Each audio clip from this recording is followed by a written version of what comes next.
नमस्कार दोस्तों, कैसे हैं सभी लोग।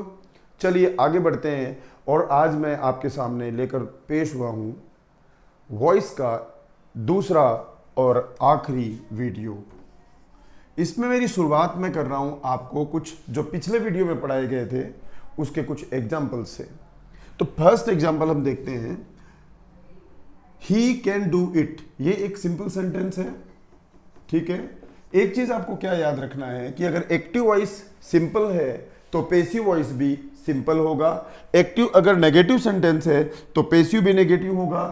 एक्टिव अगर हेल्पिंग वर्ब से शुरू होगा तो वो हम पेसिव की हेल्पिंग वर्ब से पेसिव वॉइस को शुरू करेंगे। अगर एक्टिव वॉइस WH वर्ड से शुरू होता है तो हम अपने एक्टिव वॉइस को WH वर्ड से शुरू करेंगे। और हु के सेंटेंसेस में आपको ध्यान देना है, उसे बाय होम से शुरू किया जाएगा। तो एग्जाम्पल के साथ में हम देखते हैं कि किस तरीके से हम टेंस बनाते हैं। देखिए, he can do it simple sentence है। इट ऑब्जेक्ट है, हमने ऑब्जेक्ट को पहले लिया और यहां पर कैन के बाद में हमने क्या लगाया, बी। क्यों लगाया, आपको ये याद रखना है। मॉडल्स कितने होते हैं, 13 होते हैं। Can, could, may, might, must, ये मॉडल्स हेल्पिंग वर्ब होते हैं, ये 13 होते हैं। इनमें एक्टिव में हमेशा वर्ब की कौन सी फॉर्म आती है, फर्स्ट फॉर्म आती है। जब आप पेसिव वॉइस बनाओगे तो आपको क्या करना है, M13 plus be plus verb की थर्ड फॉर्म। तो ये फॉर्मूला आप जरा भूलिएगा मत। मॉडल कितने होते हैं, 13 होते हैं। एक्टिव में हमेशा वर्ब की कौन सी फॉर्म आती है, फर्स्ट फॉर्म आती है। पेसिव बनाएंगे तो 13 के 13 मॉडल में कोई भी आएगा, आपको क्या लगाना है, बी। और पेसिव में हमेशा वर्ब की कौन सी फॉर्म लगाते हैं हम लोग, थर्ड फॉर्म लगाते हैं। तो आगे देखते हैं। सेकंड, डिड हेल्पिंग वर्ब से शुरू हुआ। Did he steel your money, ये जो है S2 यानी पास्ट सिंपल टेंस का सेंटेंस है, क्योंकि डिड के साथ वर्ब की कौन सी फॉर्म है, फर्स्ट फॉर्म है। तो डिड हेल्पिंग वर्ब से शुरू हुआ तो हमने इसको वॉज या वर, जो कि पेसिव वॉइस की पास्ट सिंपल की हेल्पिंग वर्ब है, उससे शुरू किया। Was your money stolen by him. Third sentence देखते हैं, I don't know him. Sentence negative है। डू डज नॉट कब आता है, S1 में आता है, ठीक है। तो यहां पर ये जो वर्ब है ये फर्स्ट फॉर्म में नो है। और मैंने यहां पर ध्यान देना, टू लगाया है। क्यों लगाया है, हम आगे इसकी चर्चा करते हैं। She is not known to me not by me. मैंने यहां बाय मी नहीं लिखा, टू मी लिखा, बताता हूं आगे। What do you take in breakfast. Sentence किससे शुरू हुआ, वॉट से। वॉट का मतलब होता है क्या और ये ऑलरेडी क्या पूछता है, ऑब्जेक्ट पूछता है। तो ऑब्जेक्ट तो इसके क्वेश्चन में ही है, तो हमने इसको किससे शुरू कर दिया, व्हाट से ही शुरू कर दिया। उसके बाद में क्या लगा दिया, is taken by you in breakfast. समझ में आया। चल देखते हैं आगे। Who broke this mirror. तो सेंटेंस किससे शुरू हुआ, हु से शुरू हुआ। अब हु वाले वाक्य में आपको ध्यान देना है, अधिकतर हम गलती कहां करते हैं, हम ये गलती नहीं करते कि हमको बाय हुम से शुरू करना है, इसमें कोई मिस्टेक हुआ नहीं। बाय हुम के बाद हमें हेल्पिंग वर्ब लगाना है, उसके बाद ऑब्जेक्ट लगाना है, उसके बाद में थर्ड फॉर्म लगाना है, और कोई और वर्ड बच गया, वर्ड्स बच जाए उसको बाद में लगाना है। जनरल हमारे मिस्टेक होती है, by whom was this mirror broken. ये सेंटेंस है, by whom this mirror was broken. जब हम MCQs करते हैं कॉम्पिटिटिव एग्जाम्स में तो वहां पर कंफ्यूजन हो जाता है। याद रखना आपको, बाय होम के बाद हेल्पिंग वर्ब आएगा, फिर ऑब्जेक्ट आएगा, फिर थर्ड फॉर्म आएगा। तो आगे ये एग्जांपल्स क्लियर होते हैं और आगे बढ़ते हैं।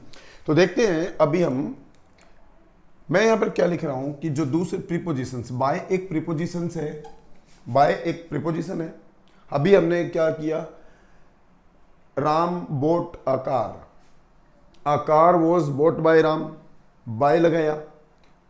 लेकिन कुछ ऐसे चुनिंदा वर्ब्स हैं जिनमें बाय की जगह हम दूसरे प्रीपोजिशंस का इस्तेमाल करते हैं। मैं वो बताने जा रहा हूं आपको। ये सारे वर्ब्स मैंने थर्ड फॉर्म में लिखा है और आपको मालूम है क्यों लिखा है, पेसिव वॉइस में। हाँ बिल्कुल सही। देखिए, शॉक्ड, सरप्राइज्ड, अलार्म्ड, ये 3 वर्ब अगर एक्टिव वॉइस में है तो पेसिव में आपको एजेंट के रूप में बाय नहीं क्या लगाना है, एट लगाना है। यदि आप कॉम्पिटिटिव एग्जाम की तैयारी कर रहे हैं तो आपके ऑप्शन में बाय भी होगा, पर जैसे ये सेंटेंस देखो, योर बिहेवियर सरप्राइज्ड मी, तो तो I was surprise at your behaviour, not by your behaviour. तो आपको कौन सा ऑप्शन चुनना है? सरप्राइज्ड के बाद में जो आपको प्रीपोजिशन देखना है वो बाय नहीं, एट देखना है। ये 3 वर्ड्स हैं जहां पर हम एट लगाते हैं, ना कि बाय। दूसरा देखते हैं, यदि प्लीज्ड या डिसप्लीज्ड, खुश होना ना खुश होना, तो यहां पर हम क्या लगाएंगे? विद लगाएंगे। ऐसे ही इंटरेस्टेड, कंटेंट और डिसइंटरेस्टेड यदि वर्ब्स होते हैं तो वहां पर बाय की जगह हम इनका प्रयोग करेंगे। अगर नॉन है, मैरिड है, ऑब्लिज्ड है, एडमिटेड है, यदि ये वर्ब्स हैं तो हम बाय की जगह टू का यूज करेंगे। जैसे हमने एक सेंटेंस लिखा था, आई डोंट नो हर, तो she is not known to me, not by me. आगे देखते हैं एक example, the stories of Premchand interests me. यहां पर ये S1 है, I am interested in the stories of Premchand, तो यहां पर हमने इन लगाया, ना कि बाय। कुछ और एग्जाम्पल देखकर समझ लेते हैं। देखते हैं, एक एग्जाम्पल लिया है कि एग्जाम में जो कॉम्पिटिटिव एग्जाम्स होते हैं उनमें ऑब्जेक्टिव टाइप क्वेश्चंस आते हैं, तो किस तरीके से पूछा जा सकता है कि जैसे आपको ये ऊपर इंस्ट्रक्शन होगा, choose the correct passive of the given sentence. ठीक है, 4 ऑप्शन है, पढ़ लीजिए इसे। This box can contain many things, 4 option दिया। पहला ऑप्शन पढ़िए, this box contain many things, गलत है, कोई हेल्पिंग वर्ब पेसिव वॉइस की है ही नहीं कहीं पर। Many things can be content in this box, दूसरा ऑप्शन है। तीसरा ऑप्शन है, many things can be content by this box, और चौथा ऑप्शन है, many things can be content at this box. ये 4 ऑप्शन है। अब सही ऑप्शन आपको कौन सा लग रहा है? तो सही ऑप्शन क्या होना चाहिए? कंटेंट एक वर्ब है जिसमें हम इन लगाते हैं, ना बाय लगाते हैं, ना एट लगाते हैं, तो इसका सेकंड ऑप्शन सही उत्तर होगा। एक एग्जांपल और देख लेते हैं, राम मैरिड सीता।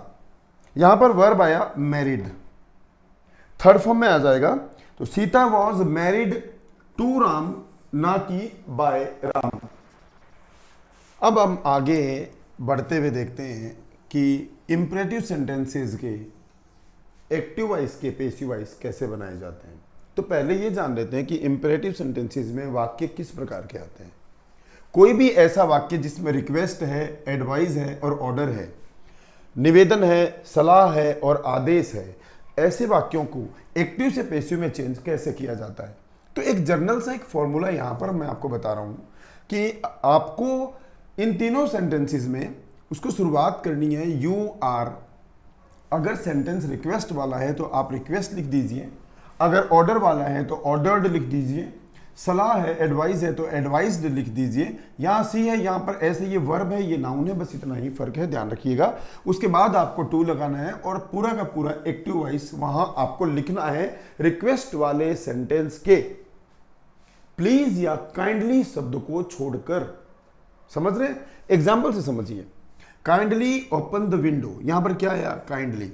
यहां सेकंड सेंटेंस में देखिए, प्लीज फीड द चाइल्ड, क्या आया? प्लीज। ये दोनों शब्द किस बात के संकेत हैं? कि इस सेंटेंस में हम किसी से क्या कर रहे हैं? रिक्वेस्ट कर रहे हैं। Kindly open the window. अब आप इसका पैसिव बना लीजिए, तो कैसे बनेगा? क्या कहा है मैंने आपसे? यू आर रिक्वेस्टेड टू, ये आपको सेंटेंस शुरू करना है। अब मैंने यहां से काइंडली शब्द को रिमूव कर दिया, हटा दिया, और ओपन द विंडो मैंने एज इट इज इसमें लिख दिया। ये पहला तरीका है। सेकंड सेंटेंस देखिए, please feed the child, you are requested to, ये शुरू किया हमने यहां से, और आगे क्या किया? Please feed the child, please शब्द को हमने हटा दिया। तीसरा एग्जांपल देखते हैं, switch off all the lights. इस सेंटेंस में क्या है? ऑर्डर है। तो पहला जो तरीका है वो ये है, you are order to switch off all the lights. समझ में आ गया? दूसरा तरीका भी है ऑर्डर वाले सेंटेंसेस को बनाने का। क्या है? वाक्य को लेट से शुरू कीजिए, उसके बाद आप ऑब्जेक्ट लगा दीजिए, ठीक है? ऑब्जेक्ट के बाद आप बी लगाइए, और फिर आप वर्ब की कौन सी फॉर्म लगाएंगे? थर्ड फॉर्म लगाएंगे। तो क्या बनेगा? Let all the lights B switched off. देखते हैं एक छोटा सा शब्द है, पर ये शब्द भी है और ये सेंटेंस भी है, फायर। अब आपको इसका पेसिव वॉइस बनाना है। तो कई, ये एग्जाम्पल क्यों दिया मैंने, क्योंकि कई जगह एक विवाद रहता है कि यू आर ऑर्डर टू, कहीं हमारा गलत ना हो जाए, क्योंकि ऑर्डर वाले सेंटेंस तो लेट से ही शुरू होते हैं। कुछ लोगों के मन में ऐसे सवाल उठते हैं, और उठना जरूरी है। सवाल उठने का मतलब है कि आप सही दिशा में हैं, आप सीख रहे हैं। अगर आप सीखोगे तो जाहिर सी बात है सवाल उठेंगे, और सवाल उठेंगे तो जवाब भी मिलेंगे। ये जिज्ञासा है आपकी। तो सवाल उठते हैं तो उसको शांत करने के लिए उनके उत्तर भी दिए जाते हैं।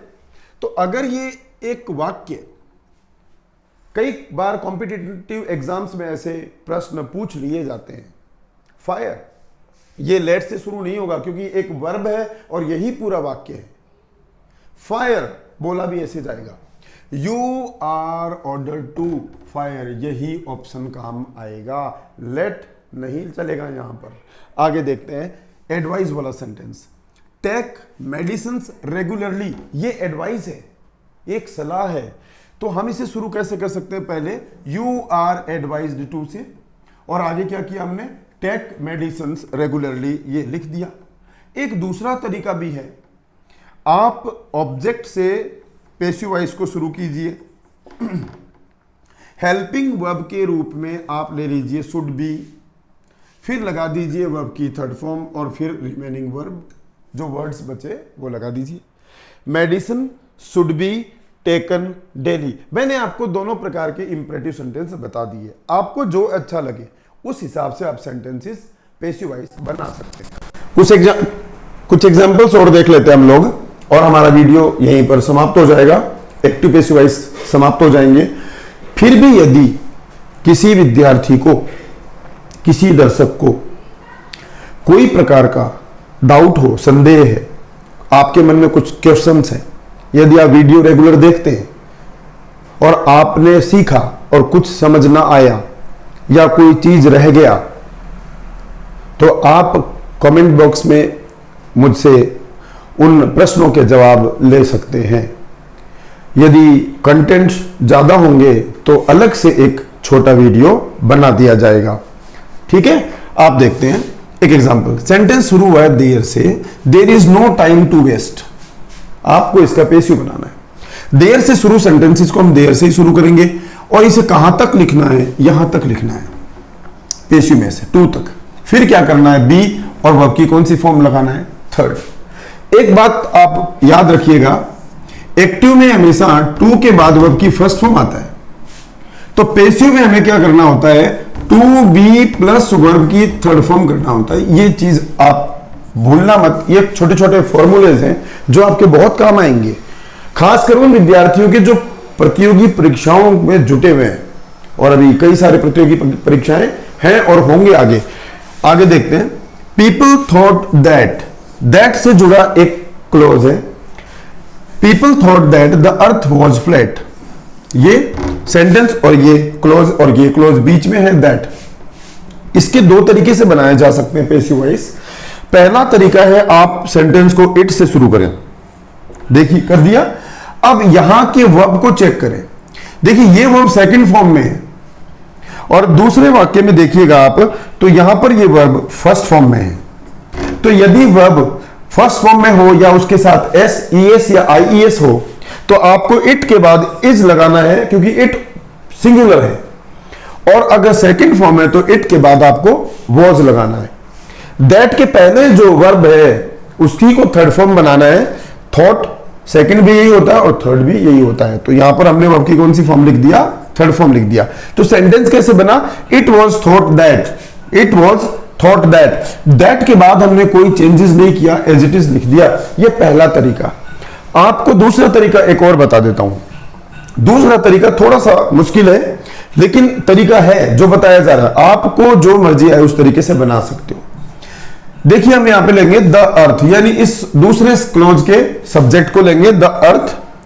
सेंटेंस पास्ट सिंपल में इसलिए वॉज लगाया। थर्ड फॉर्म लगाएंगे इस वर्ब का थॉट, फिर जोड़ेंगे टू बी और आगे जो शब्द है उसे लिखेंगे। समझ में आया? अगला वाक्य देखते हैं। Many people believe that he is honest.